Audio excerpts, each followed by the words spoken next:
J'espère que vous n'êtes pas fâché. Hein. Non, je ne suis pas fâché. Je suis venu expliquer quelque chose. Alors, vous avez expliqué, on vous a donné assez de temps. Là, vous m'avez laissé expliquer, je suis content. Ça va. Non, on va y aller. Oui. Bon, alors, parlons un peu des relations de cet endroit par rapport à l'extérieur sur le plan énergétique. La NASA. La NASA voilà. a quand même un lien avec cet endroit, voilà. ou bien je me trompe. C'est comme si vous étiez dans les renseignements. Bon, excusez-moi de le dire parce que je ne vous ai jamais dit ça. Mais c'est quand même surprenant que vous le savez. Bravo, vous êtes cultivé. Effectivement, la NASA m'a donné les coordonnées de cette grotte. Mais vous voyez ce que je vous dis. Ils ont dit ceci. Écoutez-moi bien. Ils ont pensé. J'ai eu... Vous pouvez venir dans mon WhatsApp, je peux vous montrer l'adresse de l'ingénieur en question. Il m'a envoyé les coordonnées satellitaires de Zamata. Il dit voilà, l'énergie qui sort de là, nous on a appelé, on pensait que c'était une énergie nucléaire, comme dans votre pays à l'uranium. Voilà ce qu'il m'a dit.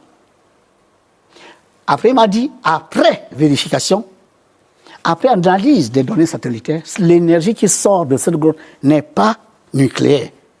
Elle m'a donné un nom scientifique, malheureusement je ne peux pas le prononcer ici parce que je ne suis plus sûr de ce nom. Peut-être que j'aurais dû regarder parce que j'ai pris des notes. Ça se termine par éon. Si c'est Xéon ou quoi là, j'en sais rien. En tout cas, quelque chose comme ça. Et il m'a dit, en termes de langage compréhensible par le profane, c'est l'énergie vitale. Écoutez-moi bien, énergie vitale. Mais la vie est électromagnétique. La vie est feu et eau. La vie est eau et feu. C'est ce que je vous ai expliqué au départ, que Dieu, notre Père Céleste, est l'intelligence, une combinaison d'énergie bipolaire 2 à 2. Feu est eau terre. Énergie feu, énergie eau. Voilà pourquoi la Terre a 2 pôles. Et un des pôles gouverné par l'entité qui se trouve comme par chance chez nous. Et nous. Père-mère. Voilà. Et je vous dis que l'entité qui est là-haut, là, le champ de force de Gobi, quand les démons prennent le contrôle de ce champ de force, la Terre connaît les guerres, le feu. La Terre entre dans le cycle des guerres. Je parle, je vous dis, je sais que votre télévision, elle est mondiale, je parle, les maîtres du monde entier vous suivent. Quand il y a des maîtres qui se battent tous les jours pour maintenir le champ de force de Gobi entre les maîtres des maîtres de lumière. Il y a des maîtres qui veillent jour et nuit. Comme le maître Basile Mvekouna veille jour et nuit pour que le champ de force de Njolé, qui malheureusement, les démons ne le prennent pas, mais personne ne me le reconnaît ici. Qui malheureusement n'a pas. Voilà pourquoi je vous dis que regardez ce que les autres ont fait de leur sanctuaire. Ils ont compris, ils ont développé cet endroit. Regardez, à 5 h du matin, vous savez pourquoi ils vont à 5 h? Ils attendent le soleil, le nombre 6, le feu. Ils sont là. Dès que le soleil est prêt, ils font ça. Ils absorbent. Mais regardez l'image, je ne sais pas si vous l'avez vu. Il faut plonger dans le goût à quelle heure? Mais nous c'est 18 h. Pour plonger dans le goût. À 18 h, on est là, on attend. Dès qu'il est 18 h, on regarde, le soleil a disparu, c'est fini. Ça fait 1 plus 8, 9. Voilà. 18 h. Oui, voilà, c'est ça. Enfin, on dit 18 h en Afrique. Moi, quand je vais en France, ils parlent de 9 h du soir, ou 6 h du soir, ou 5 h du soir. Donc, en réalité, c'est 6 h du soir. Mais nous, on dit 18 h. Pourquoi? Parce que c'est à ce moment-là que le soleil disparaît. Donc, Mama Héros entre, d'accord, car c'est une entité de l'eau. L'eau est l'élément des ténèbres. Donc, 18 h dans le gouet. Dans le gouet. Ouais. Vous allez amener une pomme. La pomme coûte 300. D'autres peuvent prendre un pot de miel. D'autres peuvent prendre un pot de lait. Le lait, le miel et la pomme. Voilà. C'est ce qu'elle m'a dit elle-même. Vous amenez ça. Maman, je charge cette pomme de l'amour qu'un enfant a envers sa mère. Car c'est toi qui nous donnes tout ce dont nous avons besoin, tout ce que nous prenons de ta terre. Tiens cette pomme remplie de mes énergies d'amour, de mes vibrations d'amour. Vous jetez la pomme ou bien vous jetez le miel. Point final. Ensuite, vous attendez 18 minutes, ou 9 minutes, ou 27 minutes, le nombre 9. Ensuite, vous puisez de l'eau. Enfin, c'est ce que les autres, les grands maîtres leur ont expliqué là-bas. Mais quand moi je explique ça, ils disent, oh, le démon, c'est le démon. Quelqu'un qui vous parle de Jésus, il ne sait pas qui était Jésus. Je vous ai dit que la terre est gouvernée par un grand être. C'est Auriel, je donne le nom ici. Cet Auriel-là étant un ange, ne peut pas forcément avoir affaire à nous, parce que les anges ne sont pas sur terre. Il est obligé de transférer son autorité à un grand être, une intelligence. Ce grand être-là gouverne au conseil sacré de la terre, au 5e plan de notre terre. La terre a un plan physique, nous, notre plan éthérique, plan astral, plan mental, haut mental. Dans le haut mental, il y a 12 grands êtres qui gouvernent la terre. Et parmi ces 12 grands êtres, il y a un chef qu'on appelle le chef du Haut Conseil Sacré. D'autres parlent du géomètre, d'autres parlent du chef de la GLB, la Grande Loge Blanche. C'est lui, notre patron, qui gouverne les rois et les rois de la terre. C'est lui qui est venu prendre un corps physique dans le ventre de ce que vous appelez Marie. Ce grand être-là a pris un corps physique parce que la conscience divine devait descendre pour venir régler le problème de Satanas. Mais cette conscience qui descend de la triade, obligée d'emprunter le corps d'une autre intelligence de la sphère du soleil. Je vous explique ce que vous appelez Jésus, c'est très important. Alors, ce Raphaël-là, il intègre la conscience de Dieu l'Éternel. Et Raphaël est Dieu, Dieu est Yeshua. Raphaël est Christ, les deux, Yeshua, Christ, descendent et il faut trouver un corps humain. Vous pensez que n'importe quel humain pouvait garder ce corps? Il a fallu une divinité, c'est-à-dire un être de très haut niveau. C'est celui qui préside le conseil sacré. C'est lui qui est venu prendre le corps dans le ventre de Marie. Marie même, je parle sous le contrôle des initiés, Marie même ne pouvait pas garder cet ovule. Parce que Marie était une humaine du temple d'Héliopolis. Il a fallu que Marie soit préparée d'abord. Ensuite, il a fallu que quand le Seigneur descend, le Seigneur de notre terre, descend pour venir prendre un corps, parce qu'il s'apprête à recevoir Dieu, il a fallu que Marie elle-même perde sa nature humaine. L'archange Gabriel a pris le corps de Marie. Je suis obligé d'expliquer ça ici. Parce qu'à un moment donné, vous m'avez dit il faut le langage compréhensible. Mais je suis en train de vous dire que ce que vous avez appelé Gabriel, on tombe d'accord. Qui gardait Joseph dans le ventre. Je répète, Joseph, il n'était pas Jésus. L'ovule là est fécondé par Christ. Ce n'est pas un humain qui a enceinté Marie. C'est le rayon Christ. La même chose qui se passe avec la galaxie. Et Christ est une entité? Christ est une entité. C'est l'entité qui gouverne le soleil. Mais alors que Dieu était déjà en lui. Yeshua Christ. Voilà qu'on dit Christ est le Fils de Dieu. En réalité, c'est une manifestation, pas de manifestation. Bon, bref, l'enfant qui naît là s'appelle Joseph. Marie est là, humaine, la conscience. Et le corps de Marie est une humaine, mais l'archange Gabriel est là, parce que Gabriel a deux aspects. Soit elle se manifeste sur la terre sous la forme d'une femme, soit elle se manifeste sous la forme d'un homme. Voilà. Et quand Gabriel a pris le corps de Marie et que Marie a commencé à garder cette grossesse, Joseph, son mari s'est fâché. Il dit, mais vous avez gardé ma femme dans le temple pour l'enceinte. Mais la nuit, Gabriel est sorti. Comme le maître de l'Ancien, je le fais. On sort de son corps. Et il est apparu à Joseph en disant, ce que tu crois, ce n'est pas ce qui s'est passé. Écoute, la vérité, c'est ça. Et Gabriel a réintégré le corps de Marie. Parce que aussi longtemps que l'âme n'était pas encore là, l'ange est en 6 mois. Il a fallu de ça que Gabriel reste là. Et quand le corps, d'accord, a fait 6 mois, alors l'âme est venue. L'âme de qui? Du chef du Haut Conseil Sacré. Et cet âme sort, s'appelle Joseph. Le petit Jésus est né.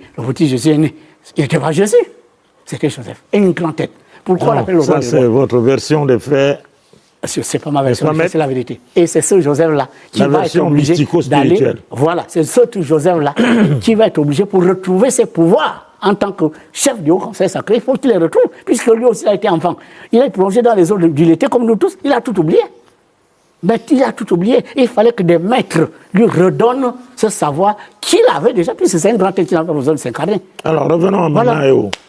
Donc maintenant, justement, c'est ce que je suis en train de vous dire, qu'en réalité, Maman Eo, c'est qui?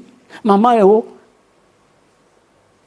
est cette divinité qui vient de Vénus. Mais pour qu'une divinité quitte Vénus, venir s'incarner ou s'élémentaliser. Quand vous regardez l'arbre de vie kabbalistique, une entité ne peut pas partir de Vénus et arriver directement à la Terre. Les hiérarchies existent. Obligatoirement, elles passent par la Lune. Je répète, obligatoirement, la conscience de cette entité est obligée d'entrer dans la conscience de Gabriel, dans sa version femme. Et c'est cette version femme que les autres appellent la Vierge Marie, que vous adorez dans les églises catholiques. Et quand il s'agissait de s'élémentaliser pour gérer ce champ de force, eh bien, la conscience en question là est entrée dans la conscience d'un élémental. L'élémental qui était la plus évoluée de toutes les élémentales des eaux. C'est ce qui a donné cette maman Eo qui est là. Maman Eo qui est là est une extraterrestre, une élémentalisation d'une intelligence, une reine de Vénus venant de la Lune, puisqu'il fallait passer par le même chemin. Vénus, Lune, Lune, Terre. Et la Terre est gouvernée par les élémentaux. Donc, même si, n'est-ce pas, l'entité avant d'être Maman Eo, si elle voulait gouverner la Terre depuis Vénus, ce n'est pas possible. Même si Gabriel veut gérer la Terre depuis sa Lune, ce n'est pas possible. Gabriel est obligé de passer par l'entité qui gouverne la Terre. Donc, obligatoirement, un élémental, un souverain élémental. Voilà pourquoi ils sont obligés de passer par les divinités des 197 nations. Obligatoire. Donc, les entités qui viennent de la Lune, du Soleil et de partout pour arriver à la Terre, si elles doivent gérer, je répète, si elles doivent gérer, elles sont obligées de prendre des corps élémentaux. Voilà pourquoi ce que l'on appelle les souverains. Je ne parle pas des élémentaux en totalité, je parle des chefs, des rois de ces royaumes, sont des élémentalisations des esprits qui viennent des cieux. Pourquoi? Parce qu'on ne peut pas gérer la Terre en tant qu'ange. Ange, c'est quoi? C'est-à-dire un être du ciel. Sans prendre le corps d'un élémental, ce n'est pas possible, puisque nous, c'est les élémentaux qui nous gèrent au quotidien. Quand vous faites même la prière à votre ange gardien, mais votre ange gardien, qui est ça, qui est là, un autre est là, un autre est derrière, vous en avez trois, et vous avez votre parent, ancêtre devant, mais c'est à part l'ancêtre hein, qui peut agir sans forcément passer par le Maman Eo, mais les autres sont obligés, puisque ce sont des anges. L'ancêtre, il est peut-être dans l'affaire de la terre, peut très bien passer par le Maman Eo pour vous aider, mais celui qui ne peut pas passer sans forcément passer par Maman Eo, et je suis désolé, les anges gardiens. Pourquoi? Parce que la terre n'est pas gérée par les anges. La terre est gérée par les élémentaux. Voilà pourquoi nos rites sont forts et puissants. Parce que ces rites s'adressent justement à ceux qui ont le pouvoir de nous gérer au quotidien. Que ce soit le Bouti, le Ndjobi, le Mbiri, tous les rites, que ce soit même le vaudou, regardez le vaudou. Le vaudou, regardez, il s'adresse aux anges. Non, il s'adresse, n'est-ce pas, aux entités des éléments, regardez. Regardez les autres, dans les autres, au Nigeria là-bas, parce que c'est ce qu'on appelle l'animisme. Mais quand on dit animisme en Afrique, on les diabolise. Mais pourquoi on va les diaboliser alors que la terre sur laquelle nous marchons là, est gouvernée par les entités des éléments. Les anges s'arrêtent quelque part, donnent l'autorité à celles qui gouvernent les élémentaux d'une nation. Ce qui est vrai au Gabon, est vrai au Cameroun, est vrai partout. C'est pour ça qu'il y a les divinités des nations. Ces divinités des nations sont des entités élémentales parce que la terre est gouvernée par les élémentaux. La terre s'appelle Malkout. Malkout veut dire en hébreu royaume des éléments. Feu, air, eau, terre, ce sont eux qui gouvernent. Quand le Bouti s'adresse, allume sa torche indigène, l'autre qui joue sa harpe, la harpe que vous voyez là, les 8 cordes s'accordent, n'est-ce pas, aux différents cieux. Les plans. Ah oui, les 8 cordes de la cithare sont accordées aux différents plans, aux différents cieux. Ce qui veut dire que pendant qu'il joue là, celui que vous appelez Gabriel, sa note est là. Celui que vous appelez Raphaël, sa note est là. Mais je vous dis la vérité. Donc la harpe que vous voyez là, c'est un instrument qui connecte, n'est-ce pas, le lieu, pas seulement lui qui joue. Mais je répète, si c'est dans un temple, vous tous qui êtes là, vous êtes connectés, n'est-ce pas, à une sphère. Mais encore faudrait-il que le maître des rites le connaisse. Voilà pourquoi on demande à ceux qui dirigent les rites chez nous, d'accord, de venir dans l'égoïsme. Je profite de donner mon numéro parce que les gens me disent, maître, vous nous communiquez. C'est le WhatsApp 062, j'espère que Total va me le permettre, 062 0620 49, 062 0620 49. Venez dans l'égoïsme. L'égoïsme est la source des sources. Parce que ce qui s'est fait là, c'est ce qui a permis le Bouti, le Ndjobi, le Ngil, le machin, parce que chez nous, vous allez voir les différents enseignements que Maman Eo m'a demandé de donner. Il y a là-dedans des enseignements, là. Vous allez être initié à jouer à la cithare. Vous allez être initié au manzan. Vous allez être initié au tam-tam. Vous allez apprendre, n'est-ce pas, comment nous désignons. Parce que je suis en train de faire un travail pour que, effectivement, ce que Total Vocal n'est pas faux, donner aux entités les noms que la femme du village là-bas peut comprendre. Vous voyez, nous avons une entité dans l'Angounier. Moi, l'entité là, moi j'ai un nom pour cette entité. D'accord? Oh, le nom que les gens donnent à cette entité, ce n'est pas le nom que moi j'ai. Mais nous parlons de la même entité. Il va de Mugumi. D'accord? Mugumi, qui est l'entité de Langonien, qui fait des miracles là-bas, qui sauve des gens à de la noyette, et tout cela. Mais est-ce que vous savez? Et vous l'appelez comment? Moi, je l'appelle Aposto. Okay. A-P-O-S-T-O. A-P-O-S-T-O. Je parle sous le contrôle d'autres initiés. C'est comme ça qu'elle s'appelle. C'est elle qui gouverne ce champ de force. Alors. Voilà, bien. Alors, cette entité-là, nos parents connaissent, puisque j'ai reçu des témoignages d'un maître de là-bas qui m'a dit, maître, ce que vous dites est vrai. Moi, je parle avec Mugumi. Mugumi nous sauve ici des noyettes, fait ci, ça. Mais ce que ce maître ne sait pas, c'est que si le savoir qu'il a là, tous les maîtres l'avaient pour les 9 grands esprits qui gouvernent aux 9 provinces. Quand il y a inondation, qui est Seigneur?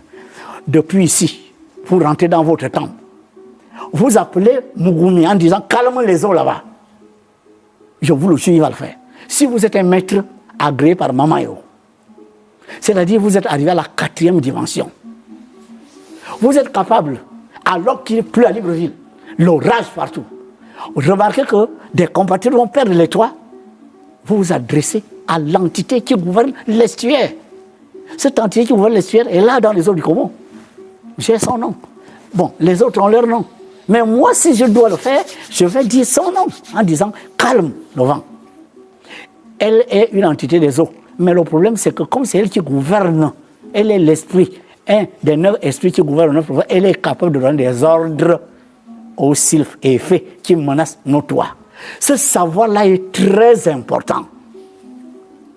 Si le chef de l'État, d'accord, les membres du gouvernement, les directeurs généraux, les chefs de service avaient ce savoir, ils sont capables, pendant qu'une entreprise est en train de menacer de tomber en faillite, pendant que le Gabon a des dettes qu'on n'arrive pas à payer, pendant que le Gabon, n'est-ce pas, a des assèchements de puits de pétrole, on peut s'adresser à notre maman en disant « Maman, on a besoin de ce pétrole, on a besoin de ce tort.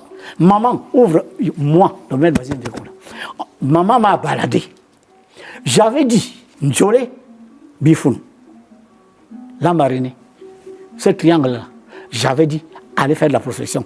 Vous prenez 100 km à la ronde, 100 km à la ronde. Ce triangle-là, vous faites 100 km, 100 km, 100 km. Cherchez là, vous allez trouver. Maman m'a dit, il y a encore là des minerais qu'on n'a pas encore découverts. Quand je le disais, nous étions en 2019, on n'avait pas encore découvert qu'il y a le manganèse en Njolé là. On vient de le découvrir.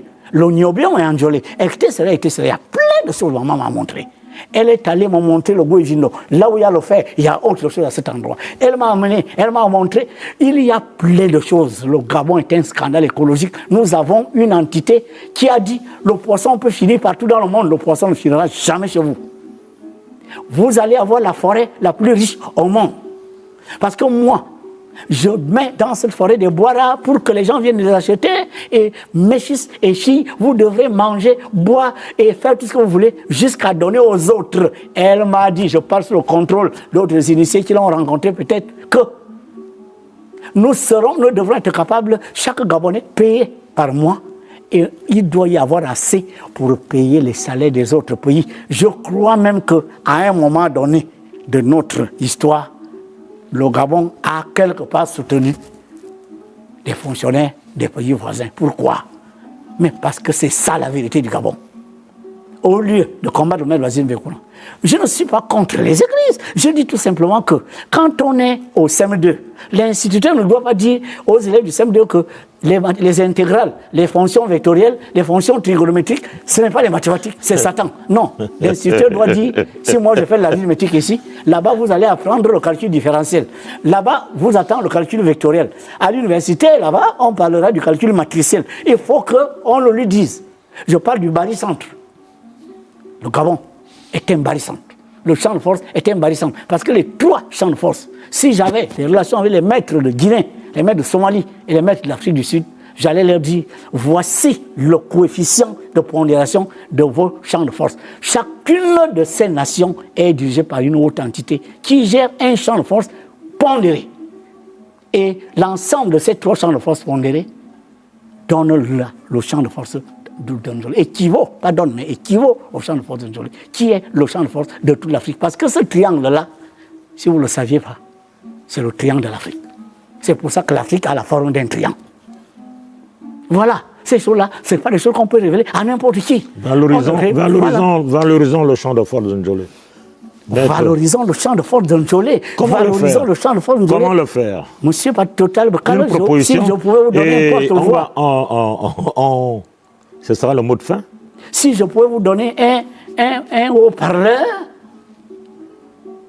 valorisons le champ de force de Njolé. Je vous annonce que je suis content. Je suis très content parce que la diaspora gabonaise qui me suit en ce moment et à qui je dis bonjour.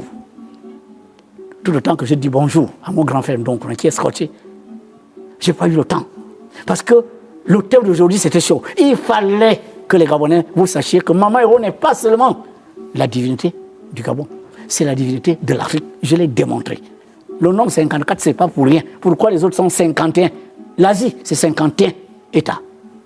Ah oui, il y a 49, plus le Sinaï, plus une partie de la Russie. Ça donne 51. Et 51, 5 plus 1, c'est 6. Gobi, vous calculez, c'est 6. L'entité qui est là-bas, la valeur numérique de son nom, c'est 6. 6 est le nom du feu. Mama Héros, la valeur numérique de son nom, 9. Le Goué, 9. Ectesla, 9. Tout est 9. Le Gabon, 9.